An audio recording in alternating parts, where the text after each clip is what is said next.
I represent the people of Nyandarua, I rise to support this particular bill.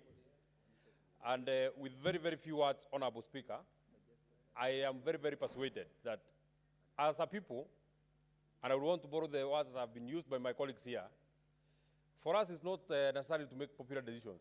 It is to make the right decisions.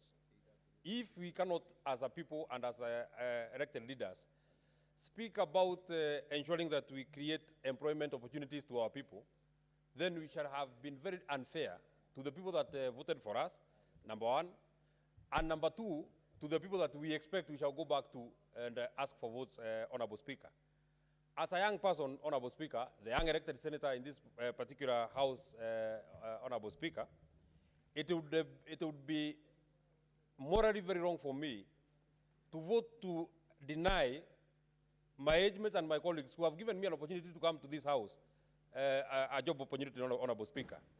It will hurt my heart, Honorable Speaker, if I was to vote today to tell the 200 young people who are in the construction site in Olkalau, the 200 young people who are in the construction site in Engineer in Kinangop, the constituency that I come from, and I vote and say that they should go home, Honorable Speaker. Whereas I went to them and asked to be given a job, Honorable Speaker. Secondly, and finally, Honorable Speaker, because I don't want to take a lot of time, Honorable Speaker, look at the effect of this particular bill that you're speaking about. Look at the economic effect of this particular bill that you're speaking about, Honorable Speaker. The Deputy President of the Republic of Kenya, the Honorable Gachagua, is very, very passionate about fighting alcoholism, Honorable Speaker. If we fight alcoholism and we are not able to provide job opportunities to our people, Honorable Speaker, why then should we fight alcoholism and we cannot offer employment opportunities to our people, Honorable Speaker? So, Honorable Speaker, Honorable Speaker, I would feel very happy to be informed by the chair of the committee. Senator Karungu Thangwa, what do you want to inform Senator from Nyandarua? Mr. Speaker, I would want to inform my good friend, the Senator of Nyandarua, on that point that he has said that we are creating, or these projects will create jobs. I want to inform him, when we were listening to the stakeholders, we listened to stakeholders, some of them were Juakali artisans. And the Juakali artisan was from Kitui, Mr. Speaker.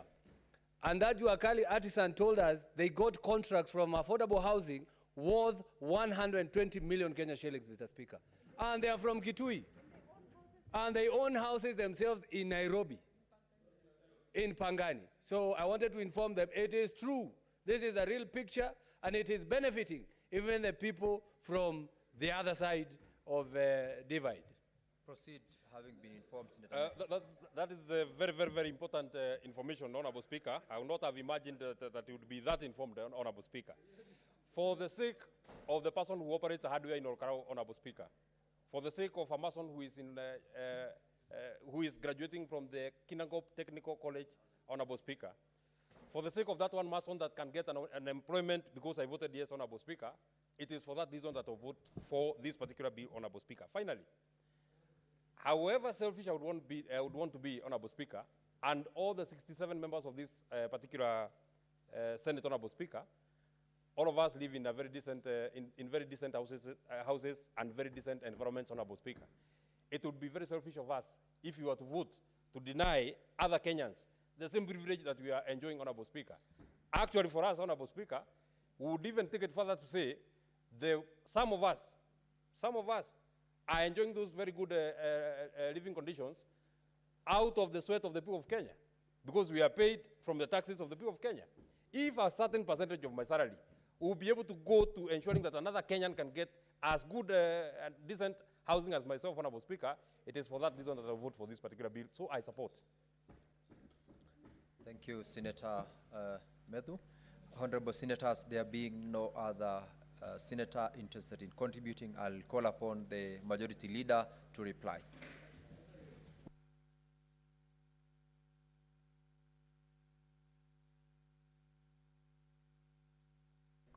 Thank you, Mr. Speaker. Mr. Speaker, I want to thank all our colleagues who have taken time to speak to this bill, either in support or in opposing, because in their thoughts, Mr. Speaker, we have bettered a good idea Mr. Speaker, I want to appreciate all those that have taken time to read through the bill and informed debate, speak passionately about the reasons why they feel this is a good idea for Kenya. I said earlier, Mr. Speaker, in my moving notes, that while I have moved many bills before, it gives me tremendous pleasure, and this has been a great honor, moving a bill that I know, Mr. Speaker, will change the life and the history of our country for eternity. Mr. Speaker, I am shocked that there are colleagues, unfortunately, who are terribly misinformed about the provisions of this bill. Mr. Speaker, on the question of morality, I hear many colleagues ask and say, why are you deducting my money to build houses for other people? I'd like to remind them, because many of them perhaps were not in the house when I moved this bill, and said, the reason why you sit in this house educated is because there's another Kenyan who was taxed to fund your education. If they had reasoned like you at that particular time and said, I'm educated, why are you cutting my money to pay for education for somebody else? You would not be in this house today.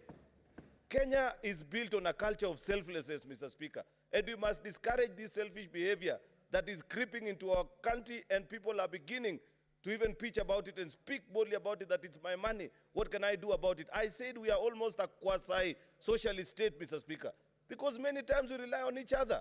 It's a spirit of African Ubuntu. Actually, that's a word that I'm looking for, Mr. Speaker. We do harambes each day to try and make our lives better. Mr. Speaker, I've heard even people say that they don't understand why the houses are being sold.